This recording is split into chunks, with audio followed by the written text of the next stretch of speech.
নাহমাদুহু ওয়া নুসাল্লি আলা রাসূলিহিল কারীম আম্মা বা'দ।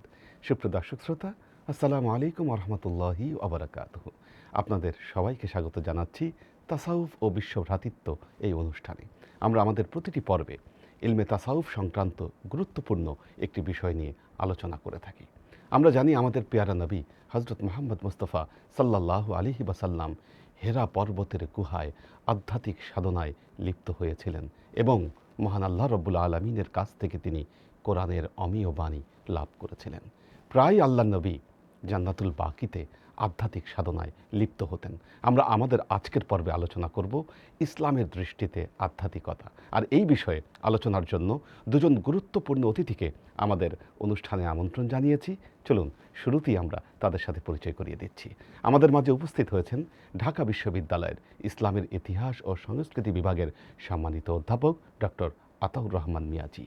আসসালামু আলাইকুম ওয়া রাহমাতুল্লাহি ওয়া বারাকাতুহু। আমাদের মাঝে আরও উপস্থিত হয়েছেন ঢাকা বিশ্ববিদ্যালয়ের দর্শন বিভাগের সম্মানিত চেয়ারম্যান অধ্যাপক ডক্টর শাহ কাউসার মুস্তফা আবুল উলাই। আসসালামু আলাইকুম ওয়া রাহমাতুল্লাহি ওয়া বারাকাতুহু। শুরুতেই ডক্টর আতাউর রহমান মিয়াজি স্যারের কাছে জানতে চাইব, স্যার, ইসলামে কিভাবে আধ্যাত্মিকতাকে ব্যাখ্যা করা হচ্ছে? ধন্যবাদ প্রিয় বিজ্ঞ উপস্থাপক, চমৎকার একটি বিষয়ের অবতারণা করার জন্য।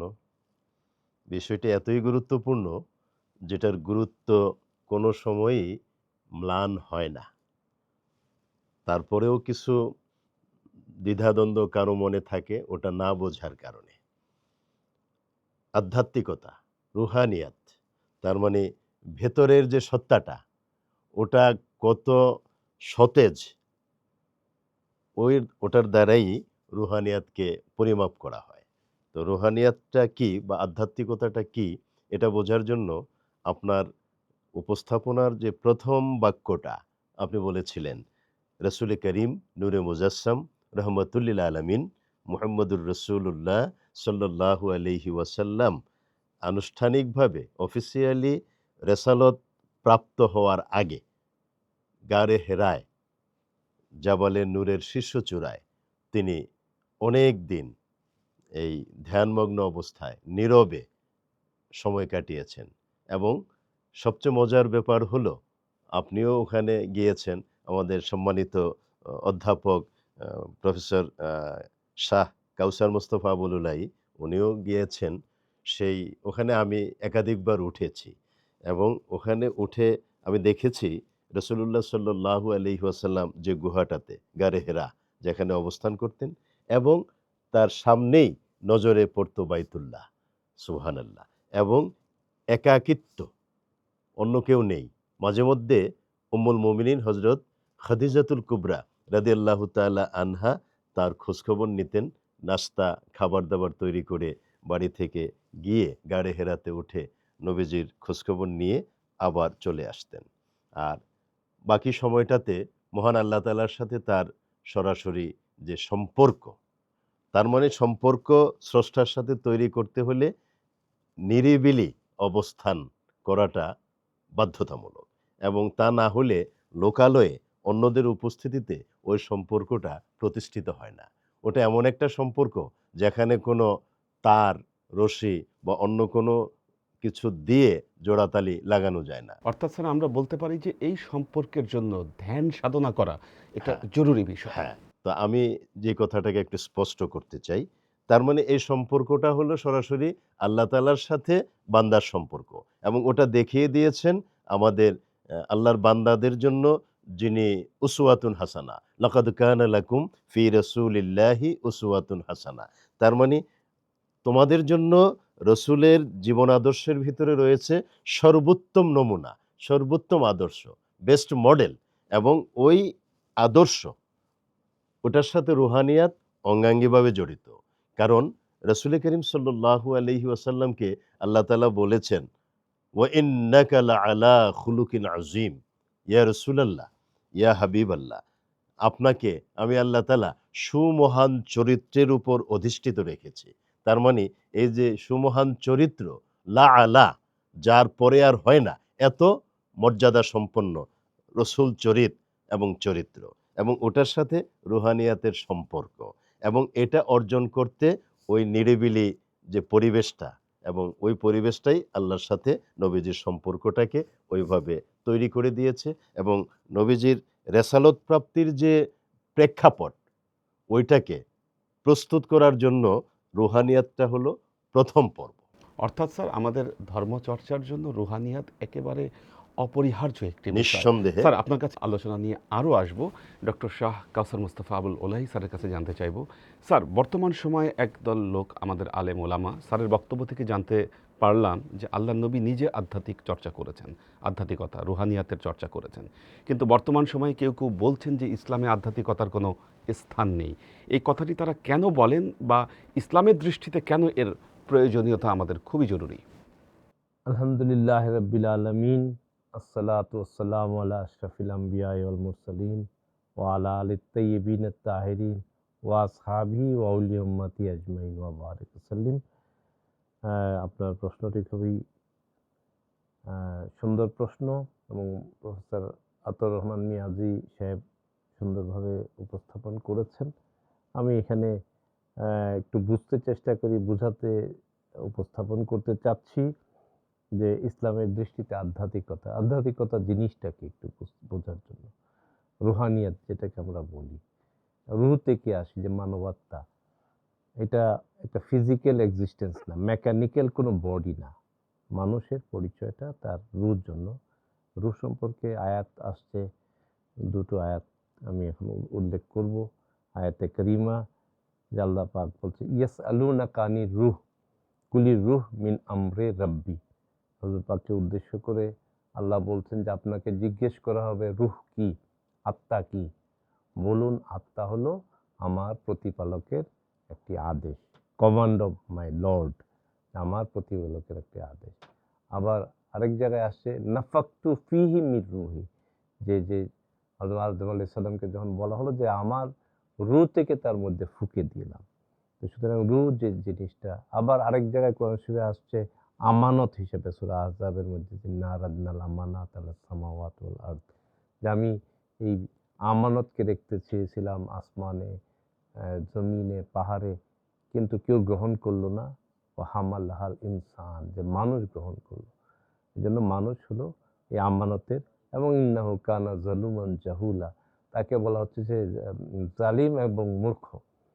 যে এত বড় আমানতের এই ট্রাস্ট, এটাও এই স্পিরিচুয়াল সামথিং, যে আল্লাহ পাক কি, এই ট্রাস্ট কি, এই আমানতটা কি জিনিস, এই বিষয়গুলো যে আমি যে 3 আয়াতে কারিমা করলাম।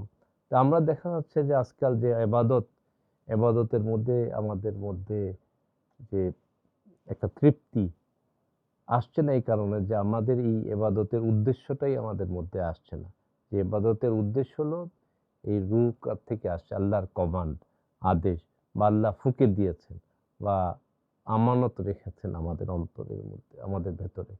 সেটার জন্যই আমরা শ্রেষ্ঠ, আশরাফুল মাকলুকাত।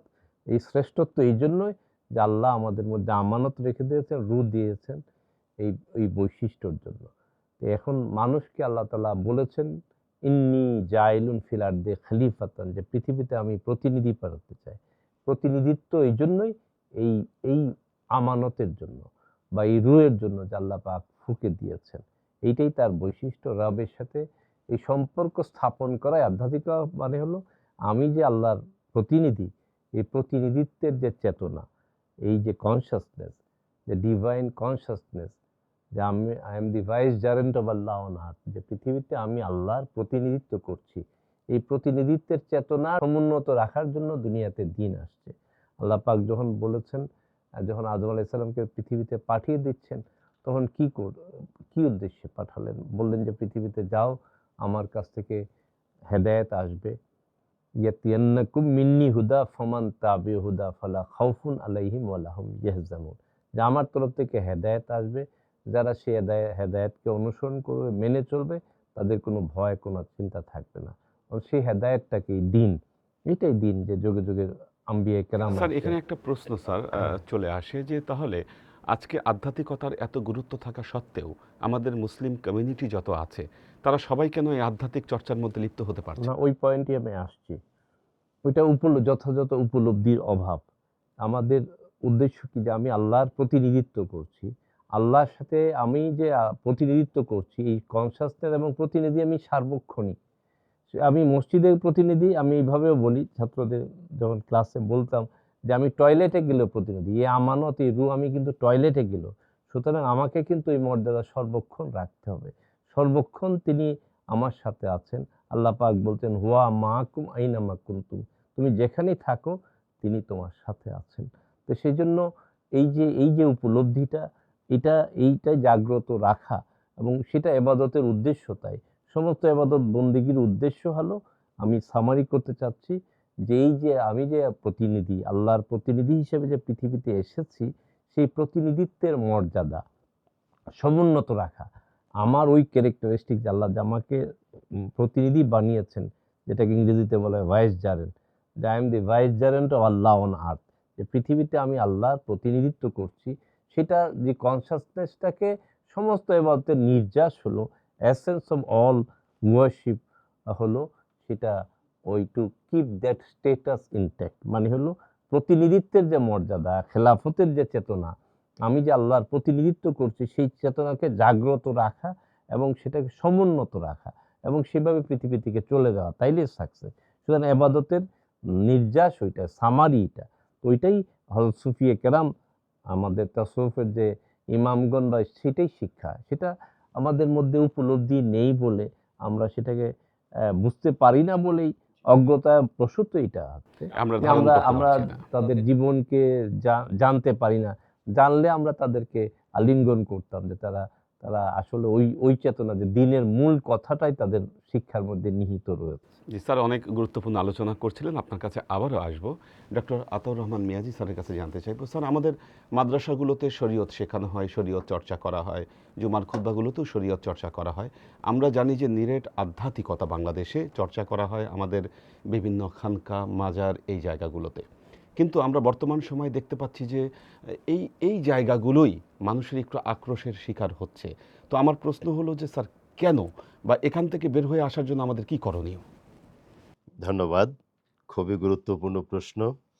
দেখুন, আধ্যাত্মিকতা এটা চর্চার জন্য একটা পরিবেশ লাগে। যেখানে সেখানে যেটা সেটাকে চর্চা করা মানায় না। আপনি যেরকম বললেন, আমাদের স্কুল, কলেজ, বিশ্ববিদ্যালয়গুলোতে শিক্ষা ক্ষেত্রে শরীয়তকে প্রায়োরিটি দিয়ে শিখানো হয়। এটাও বাস্তবতার একটা ব্যাপার। ওখানে হুট করেই ওই শরীয়ত না শিখিয়ে রুহানিয়াত বা তরিকত, মারেফাত ইত্যাদি বিষয়ের সবক দিলে তখন ভুল বোঝাবুঝি তৈরি হবে এবং হিতে বিপরীত হবে। সুতরাং যে স্টেজে যেটা প্রয়োজন সেটাই করা হয়। তো এই ক্ষেত্রে যেহেতু আধ্যাত্মিকতা বা রুহানিয়াতটা একটা হায়ার স্টেজ, আর ওটা হলো প্রাইমারি স্টেজ। প্রাইমারি স্টেজে শরীয়তকে ভালোভাবে শিক্ষা দিলে হায়ার স্টেজে এসে তরিকতকে বা রুহানিয়াতকে, আধ্যাত্মিকতাকে বোঝা সহজ হয়। আর এজন্যই ওই শরীয়ত শেখার জন্য যে ইনস্টিটিউট আছে, মাদ্রাসা বা স্কুল, কলেজ, বিশ্ববিদ্যালয়, এরকম আধ্যাত্মিকতা বা রুহানিয়াতকে চর্চা করার জন্য, শিক্ষা দেওয়ার জন্য, শিক্ষা লাভ করার জন্য একটা ইনস্টিটিউট দরকার হয়। ওই ইনস্টিটিউটটা আমাদের সমাজে, এই উপমহাদেশে বিশেষ করে, এবং আমাদের এই প্রিয় মাতৃভূমি বাংলাদেশে দরবার, খানকা ইত্যাদি নামে পরিচিত। সুতরাং দরবার, খানকা, মাজার, এই ৩ টা নাম শুনলেই হুট করে বিরোধিতা করারও কোনো ব্যাপার নাই। আর এটাতে আক্রোশের বশবর্তী হয়ে অন্যায়ভাবে আক্রমণ করারও কোনো ব্যাপার নাই। ওই বিষয়গুলো হয়ে থাকে দুটো অবস্থান থেকে। নাম্বার 1, অজ্ঞতা। এই বিষয়টা সম্পর্কে পুরোপুরি জানে না, এজন্য তারা ঐরকম কাজ করে। দ্বিতীয়ত, হিংসার বশবর্তী হয়ে এবং পরশ্রী কাতরতার যে একটা বিষয় আছে, ওইগুলোর দ্বারস্থ হয়ে তারা এখানে আক্রমণ করে। এখন আপনাকে বলবো, এই যে রুহানিয়াতের ইনস্টিটিউট আমি বললাম, এটা কি করে ইনস্টিটিউট হলো? এই যে দরবার, আস্তানা, যারা বিরোধিতা করে, মজার ব্যাপার হলো আপনি দেখবেন তাদেরও দরবার আছে। তাদের দরবারে তাদের ওই বিষয়গুলোকেই চর্চা করা হয়। অ্যাজ ফর এক্সাম্পল, আম ওহাবি সালাফি পন্থী যারা, তারা দরবার, মাজার, এবং খানেকা এগুলোকে কোনো ভিত্তিহীন কিছু মনে করে উৎখাত করার জন্য তারা বলবে। কিন্তু তারা যে দরবারে বসে আমাদেরকে উৎখাত করা, মানে এই দরবার, খানকা, মাজারকে উৎখাত করার এই আহ্বান জানাচ্ছে, ওইটাও তো দরবার, ওটা তাদের দরবার। সুতরাং দরবার মানেই এই খারাপ ধারণা করার কোনো ব্যাপার নাই। আর খানকা মানেই খারাপ কিছু মনে করার কোনো প্রয়োজন নাই।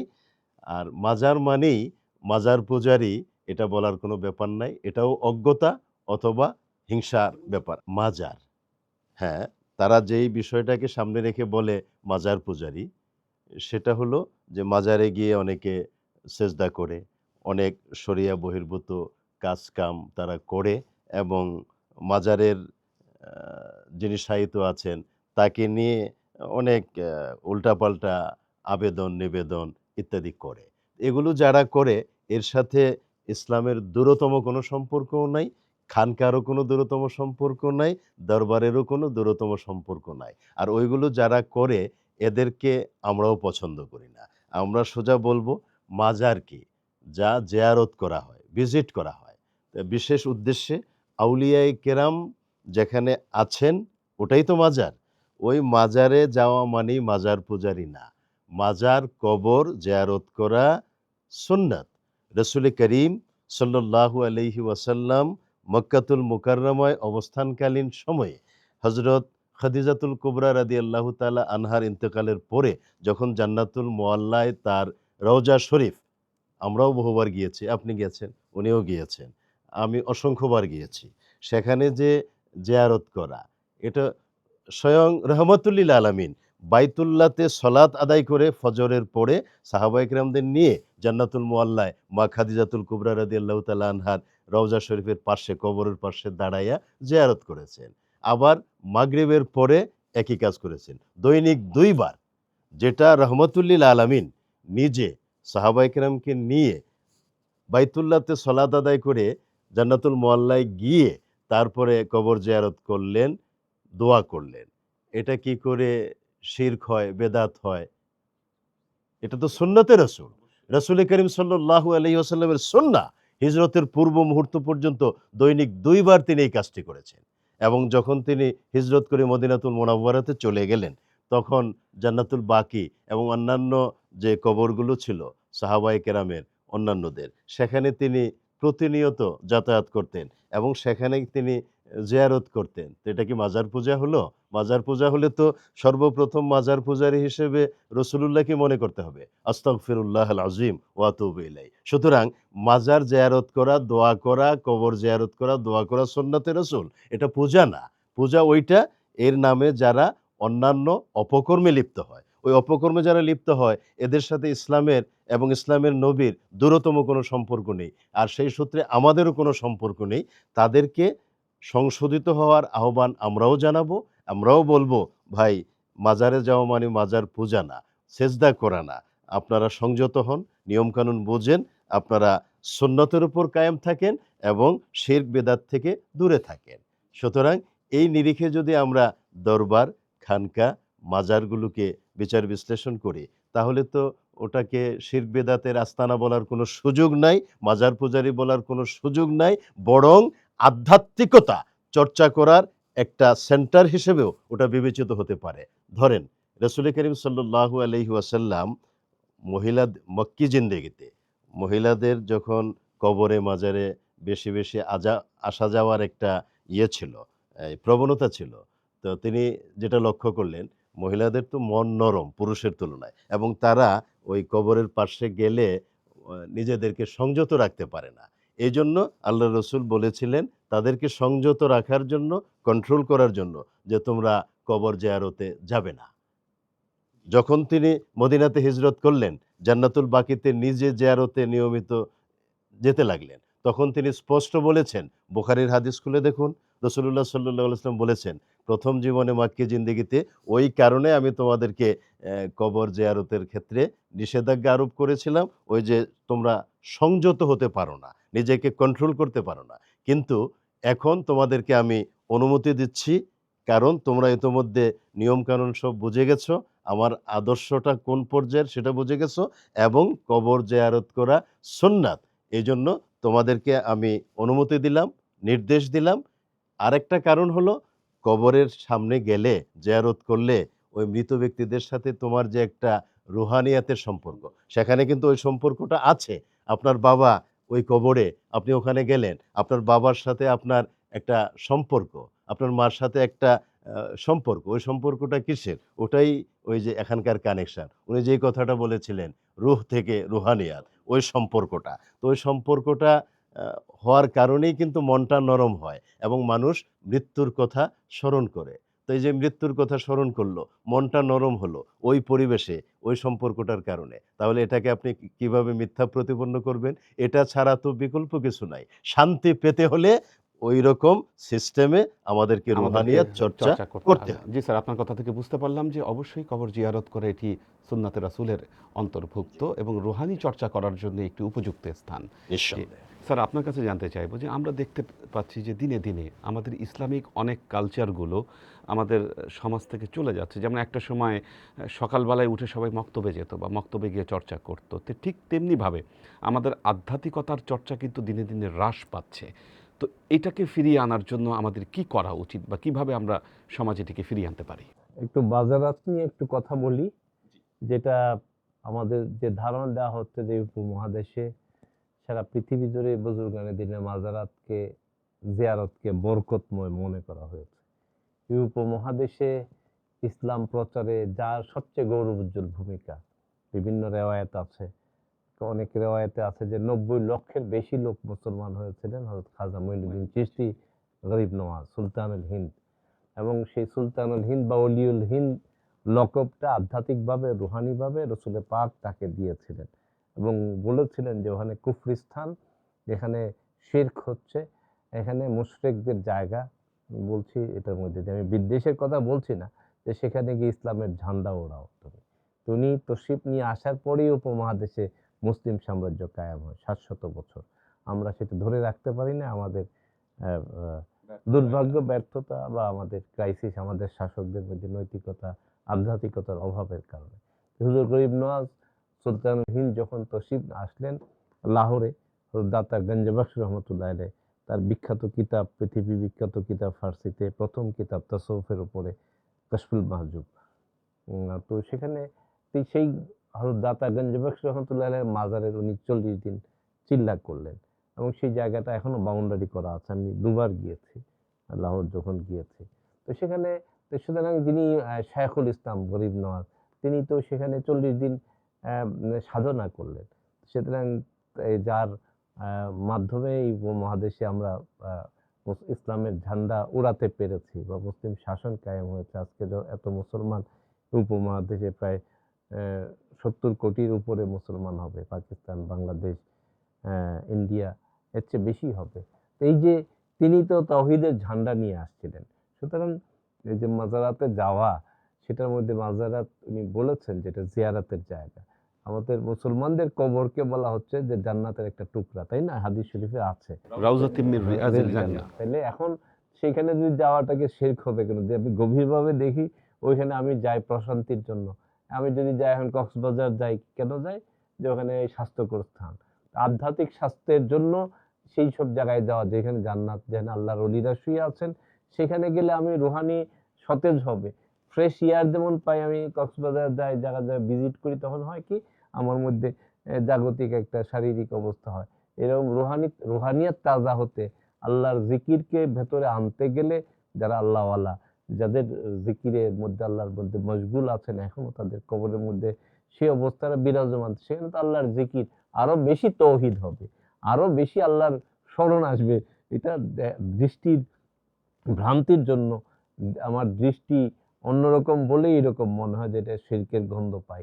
আসলে তো আল্লাহর শরিক, শিরক অর্থ কি? আল্লাহর শরিক, পার্টনার, পলিথেইজম যেটাকে, বিলিভ ইন মেনি গডস, হ্যাঁ, মেনি গড ইজম, যে বহু ঈশ্বর, যে এইটার ধারণা যে আল্লাহর পার্টনার আছে।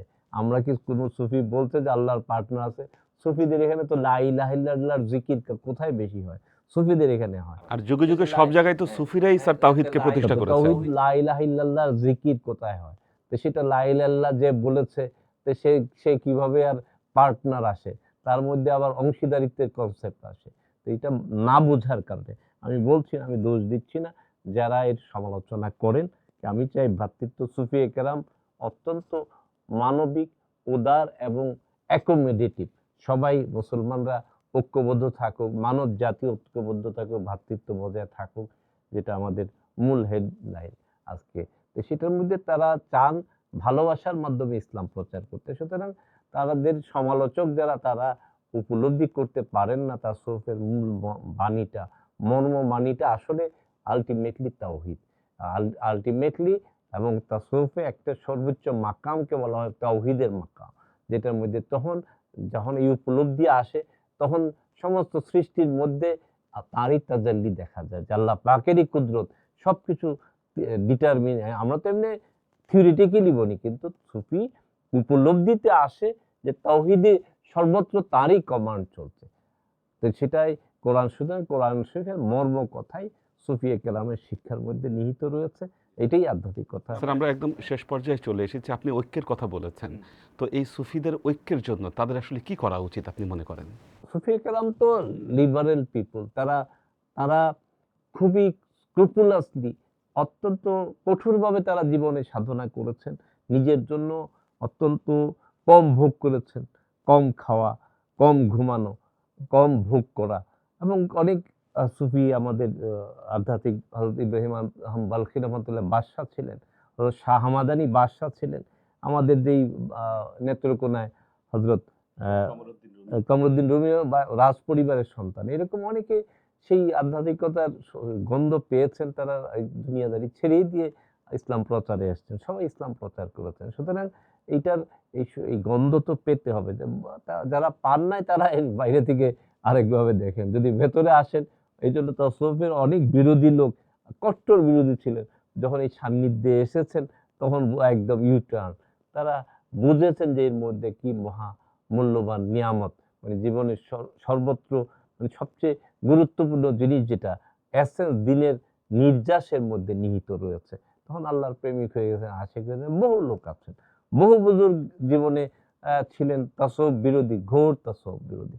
পরে যখন এই আল্লাহ আল্লাহদের সান্নিধ্যে এসেছেন, বুঝতে পেরেছেন, তখন তাদের মধ্যে পরিবর্তন এসছে। তো সুতরাং এটা বোঝার ভুল। আমরা চাই যে আমাদের মধ্যে হিংসা থাকবে না, সংঘাত থাকবে না, ভ্রাতৃত্ব চলে আসুক, আমরা পরস্পরকে বুঝি। তো যারা এর বিরোধিতা করেন তারা হয়তো বুঝেন না বলেই, বাহ্যিকতা দেখে, বাহ্যিক কিছু ধারণা থেকে এটা করেছেন, বা যারা ইন্টারপ্রিট করেছেন, ব্যাখ্যা বিশ্লেষণ করেছেন, তারা সেই বিষয়গুলি বুঝতে পারেন নাই বলে সেটা হয়েছে। আমি সময় অভাবে সংক্ষেপে এর মধ্যে দিয়ে, যেটা রুহানিয়াত না হলে তো দিন আজকে আনুষ্ঠানিকতা, শরীয়তের আনুষ্ঠানিকতা। আমি গেলাম ওই কদিন আগে, আমি মক্কা মুকাররমা, মদিনা মুনাওয়ারা গিয়ে দেখলাম যে সব ভিডিও করছে। কাবা শরীফে গত হজের সময় দেখলাম একবার, তাওয়াফ করতে সবাই ভিডিও করছে, কোনো চেতনা নাই, মনে করছে এটাই আনুষ্ঠানিকতা। আল্লাহর ঘর, যেটা আমার কেবলা, ওইখানে যে চেতনা থাকা উচিত ছিল, আমার মধ্যে কেমন থাকা উচিত ছিল, ওইখানে উপলব্ধি, সেখানে দেখলাম একজন দেখি স্বামী স্ত্রী ছবি উঠাচ্ছে কাবা শরীফকে পেছনে দিয়ে। এই যে অবস্থাটা হচ্ছে, আজকে আনুষ্ঠানিকতা রয়ে গিয়েছে এটার মধ্যে দিয়ে। কিন্তু রুহানিয়াত তো এই না, এখানে তো আল্লাহর ঘর, তার চোখ দিয়ে পানি আসবে যে আল্লাহ তোমার লাব্বাইক, আমি বলছি যে আমি হাজির। এই হাজির তো অন্তর থেকে হাজিরি, এটা মুখের হাজিরি হচ্ছে, তাসউফ শিখাচ্ছে অন্তরের হাজিরি, হৃদয়ের গভীর থেকে গভীর। যদি আল্লাহওয়ালাদের চোখ থাকবে এই জায়গায় অশ্রুসিক্ত, যে আমি মাহবুবের দরবারে আসি, তুমি সুপ্রিম বিলাবেড, আমার পরম প্রেমাস্পদের দরবারে আসছে, আল্লাহর দরবারে। তো সেখানে ওই প্রেম নিয়েও কথা বলে যে প্রেম বলতে কিছু নাই তাসউফে। কোরআন শরীফে পরিষ্কার আয়াত, যে আল্লাযিনা আমানু আশাদ্দু হুব্বান লিল্লাহ। সুতরাং যারা ঈমানদার তারা আল্লাহকে গভীর ভালোবাসে, এটাই প্রেম, গভীর প্রেম। এটা ইশক শব্দটা, আসলে স্যার এই প্রেমটা থাকলেই আসলে আমরা সব প্রেম ভেদাভেদ ভুলে ছাড়া তো যেতাম।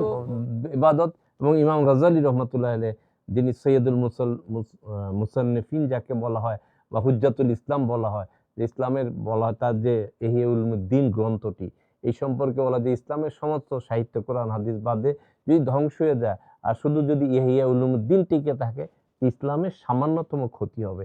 ইহিয়াল উলুমুদ্দিনের মধ্যে তিনি লিখেছেন যে প্রেমের মাকাম হলো সর্বোচ্চ মাকাম, ভালোবাসার মাকাম, মহব্বতের মাকাম, হুব্বের মাকামটা হলো সর্বোচ্চ মাকাম। তো সুতরাং হুব্বে তো এটা লিপ সার্ভিস না, মহব্বত কোনো লিপ সার্ভিস, এটা অন্তরের গভীর অনুরাগ, আল্লাহ পাকের জন্য গভীর ভালোবাসা, গভীর টান এটার জন্য। সুতরাং গভীর থেকে গভীরতর যে যত অ্যাডভান্স হচ্ছে তার তত বেশি এবাদত, তো সেইভাবেই এবাদত। রসুল পাক সাল্লাল্লাহু আলাইহি ওয়াসাল্লাম যখন এবাদত দাঁড়াতেন অন্তর আওয়াজ হতো, তাই না? এটার মধ্যে যে অন্তর আওয়াজ হতো এবং হুজুর বলেছেন যে আমার অস্তিত্ব, সমস্ত অস্তিত্ব, আমার আত্মা তোমাকে সেজদা করে, আমার সমস্ত অস্তিত্ব তোমাকে সেজদা করে। আর আমরা সেজদা দিচ্ছি, আর কোথায় থাকছে, কোথায় আমার সেজদা, কোথায় সুবহান রাব্বিয়াল আলা, আর কোথায় আমার অন্তর? সেটাই তো, আমার অন্তর তোমাকে সেজদা করে।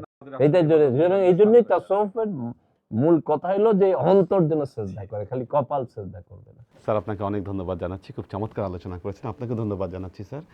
সুপ্রিয় দর্শক শ্রোতা, আল্লাহ রাব্বুল আলামিন তার কালামে পাক ইরশাদ করেছেন, কদ আফলাহাল মুমিনুন আল্লাযীনা হুম ফি সলাতিহিম খাশিউন।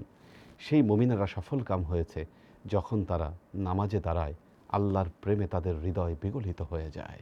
এবং এখানেই আমাদের আধ্যাত্মিকতার প্রয়োজনীয়তা। যদি আমরা আধ্যাত্মিক চর্চা না করি, স্রষ্টার সাথে, আল্লাহর সাথে আমাদের যে সংযোগ সেটি কখনোই স্থাপিত হবে না। সুতরাং আসুন আমরা আল্লাহওয়ালাদের সান্নিধ্যে যাই, তাদের সান্নিধ্যে থেকে আমরা এবাদতকে চর্চা করি, আধ্যাত্মিকতাকে চর্চা করি, দ্বীনকে চর্চা করি। দেখা যাবে তাহলেই আমরা মহান প্রভুর সন্ধান একদিন না একদিন পেয়ে যাব। ভালো থাকুন, সুস্থ থাকুন। আগামী অনুষ্ঠান দেখবার আমন্ত্রণ জানিয়ে আজকের মতো এখানেই শেষ করছি। আসসালামু আলাইকুম আ রহমতুল্লাহি ওয়া বারাকাতুহু।